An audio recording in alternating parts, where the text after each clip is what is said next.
আসসালামু আলাইকুম বন্ধুরা, সবাই কেমন আছেন? আশা করি ভালো আছেন। আমি মুবাশশির হোসেন মুরাদ, তুষার মেইন রোড, সোনারপাড়া, সিলেট। আমার প্রতিষ্ঠান হচ্ছে কালার কেয়ার।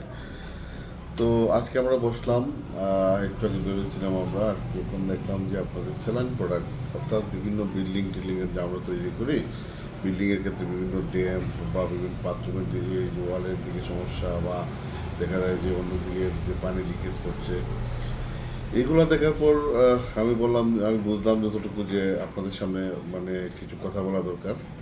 কারণ আপনারা জানেন যে আহ, অনেক আগে কলেরা ডায়রিয়াতে অনেক ছেলেমেয়েরা মারা যেত। তখন দেখা গেছে যে আপনার তাদের কোনো সঠিক চিকিৎসা ছিল না। কিন্তু এখন বাচ্চাদেরকে টিকা দেওয়া হয়, যার ফলে সারা জীবন যে আপনার যে ইম্পর্টেন্ট মানে সবচেয়ে ডেঞ্জারাস কিছু ডিজিজ আছে, যেমন ডিপথেরিয়া, অভিকাশী, ধনুষ্টঙ্কার, হাম, পোলিও, এগুলো কিন্তু এখন এগুলো থেকে মুক্ত। আমরা কীভাবে মুক্ত? ওই যে টিকার কারণে। সেম আপনি যখন একটা বিল্ডিং বা স্থাপনা করবেন, ওই স্থাপনাটা নিয়ে যদি আপনি অনেক আগের, অর্থাৎ আপনার 50 বছর পরে কী হতে পারে, ওইটাতে ড্যাম হতে পারে বা লিকেজ হতে পারে বা অন্যান্য সমস্যা হতে পারে, এই চিন্তাটা যদি আপনার মাথায় করেন, তাহলে দেখা যাবে যে আপনি বিল্ডিং নির্মাণকালে কিছু স্টেপ নেবেন। পরবর্তীতে একটা বাচ্চা যেমন আপনার সুরক্ষিত থাকে সারা জীবন, সেরকম আপনার বিল্ডিংয়ে সুরক্ষিত থাকবে। এর জন্য আপনার এই কিছু জিনিস আপনার ব্যবহার করতে হবে। জিনিস বলতে আপনার তো বালি, সিমেন্ট, পাথর, এগুলো তো লাগেই। এটার পাশাপাশি এখন কিছু এডমিকচার, যে কোনো স্থাপনা, অর্থাৎ যেখানে সিমেন্টের ব্যবহার, এইখানেই ওইটা ব্যবহার করা যায়। যেমন আজকে আমি একটা বিষয় আপনার সামনে আলোচনা করবো। আমরা যে স্থাপনা নির্মাণকালীন সময়ে আমরা আমাদের কিছু প্রোডাক্ট আছে, এগুলো যদি আমি ব্যবহার করি, তাহলে কিন্তু আমাদের সাথে অন্যান্যদের যে, অর্থাৎ যারা ব্যবহার করবে এবং যারা ব্যবহার করবে না, ওদের সাথে জেনারেল ডিফারেন্ট দেখা দেবে। এই ব্যাপারে আমি প্রথমেই দুটা জিনিস আমি আপনাদেরকে দেখাবো। এই যে মনে করেন তিনটা পিলার, পিলার এগুলো যায়, একটা পিলার আমি আপনাদের সামনে তুলে ধরবো।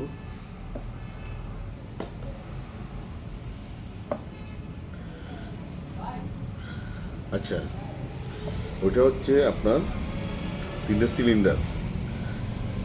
ফার্স্ট সিলিন্ডার, ফার্স্ট সিলিন্ডারে হচ্ছে আপনার কোনো ধরনের এডমিকচার মেশানো হয় নাই, অর্থাৎ সিমেন্টের যে মশলাটা তৈরি করা হয়েছে এর মধ্যে কোনো এডমিকচার বা কোনো কিছু দেওয়া হয় নাই, যার দরুন আপনারা দেখেন এই যে আমি ঘষা দিলাম, চোকিং হচ্ছে। এবং এটা যে ডিউরেবিলিটি এবং যে চাপ সহ্য করার ক্ষমতা অনেক কম। অর্থাৎ এটা ফিনিশিং দেখেন, এগুলোতে বা আপনি যখন এইভাবে দিবেন তখন একটা দাগ হয়ে যাওয়ার সম্ভাবনা আছে, বা উঠে আসার সম্ভাবনা আছে, বা মনে হচ্ছে যে দুর্বল একটা ভিত্তি। সেই ওইটাতে যখন আপনি এডমিকচার, ভাইটেলিয়া নিও, এটা হচ্ছে আপনার এডমিকচার, এক এক কোম্পানির এক এক নাম। ওইটা যেমন আপনার বার্জারের ফোর্সরক, এশিয়ান পেন্সিল হচ্ছে ভাইটেলিয়া, এবং বিভিন্ন জন বিভিন্ন নাম দিয়েছে, কিন্তু মূলত এটা একটা এডমিকচার। এটাকে বলা হয় সিমেন্টের ভাইটামিন। ওইটা ব্যবহার করার কারণে আপনি দেখেন ওইটা কত সুন্দর ফিনিশিংটা আসছে, এবং ডিউরেবিলিটি, এবং এই যে আপনি যতই গড়বেন কেন, এটাতে চোকিং হবে না। মনে হচ্ছে যে এটার মধ্যে এক্সট্রা কোনো গ্লেজ লাগানো বা এক্সট্রা কোনো প্রলেপ দেওয়া, কিন্তু এই পুরো এটা হচ্ছে আপনার ওই পুরো মশলাটার মধ্যে এমনভাবে মিশে এবং এমনভাবে ওইটার স্ট্রাকচারটা মানে গঠন হয়েছে, যার দরুন দেখা যায় যে আপনার ওইটার যে ডিউরেবিলিটি এবং এটার যে পিএসআই, আমরা চাপ সহ্য করার ক্ষমতা যে বলে পিএসআই, নর্মালটা যেমন ওটা যদি আপনার 1800 পিএসআই হয়, তাহলে ওইটা দাঁড়িয়েছে আপনার 2500 পিএসআই, যেটা বুয়েটে টেস্ট করে এটা প্রমাণিত হয়েছিল। ঠিক আছে, ওইটার পাশাপাশি আরেকটা হচ্ছে আপনার রিপেয়ার পলিমার এবং ভাইটেলিয়ান যুক্ত কংক্রিট সিলিন্ডার। এটার মধ্যে দুইটা ইউজ করা হয়েছে, একটা রিপেয়ার পলিমার এবং ভাইটেলিয়া এডমিকচার।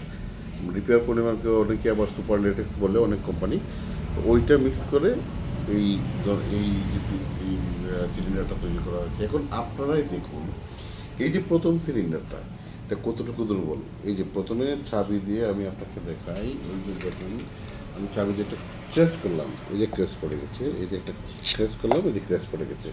কিন্তু আপনি যদি ওইটার মধ্যে ক্রেস করেন, দেখেন দেখেন মানে পিচ্ছিল হয়ে অন্যদিকে চলে যায়। এবং এটা যে গ্লেজ, এই গ্লেজটা কিন্তু এটার মধ্যে নেই। অনেকেই ভাবে যে এটার মধ্যে কোনো সিলিকন কোটিং করা, আসলে কোনো কিছুই না, জাস্ট মাত্র এডমিক্সারটা ইয়ে করা আর কি। আর ওটার মধ্যে হচ্ছে আপনার এডমিক্সার এবং সুপার লেটেক্স পলিমার মিক্স। তাহলে এইটাতে আমরা এইখানে আমরা কি মানে কি বুঝতে পেরেছি যে যখন একটা স্থাপনার মধ্যে আপনি এডমিক্সার ব্যবহার করবেন, তখন ওই এডমিক্সারের যে একটা সফলতা ওইটা আপনি আজীবন পেয়ে যাবেন। ওইটা যেমন মসৃণ দেখছেন, ওইটা কিন্তু শুধু মসৃণই না, এই এডমিক্সারটা ইউজ করার পরে মশলাটা এত সফট হয় যেখানে একটা বিন্দু পরিমাণ মানে একটা বালির কণা পর্যন্ত ফাঁকা থাকে না, যার দরুন দেখা যায় যে আপনার ওইটা শুধু নট অনলি ফিনিশিংটা বা ডিউরেবিলিটি, ওইটা 100% ওয়াটার প্রুফিংটাও কিন্তু হয়ে গেল। ঠিক আছে, দেখবেন আপনি ওইখানে যদি পানি দেন, এটা যদি একটা পানির মধ্যে রাখা হয় এবং এইটাও যদি একটা পানির মধ্যে রাখা হয়, দেখবেন যে ওইটা খুব দ্রুত সময়ে উপরের দিকে ভিজে উঠতেছে, কিন্তু ওইটা ভিজে মানে খুব আস্তে আস্তে আস্তে আস্তে পানিটা উপরের দিকে টানছে। এতে কী প্রমাণিত হয় যে ওইটার যে ডিউরেবিলিটি এবং এইটার যে ভিতরে যে ইয়েটা স্ট্রাকচারটা, এটা হচ্ছে অনেক ঘন এবং কঠিন হয়েছে, যার ধরুন ওইটার পানি শোষণটা খুব আস্তে আস্তে হচ্ছে।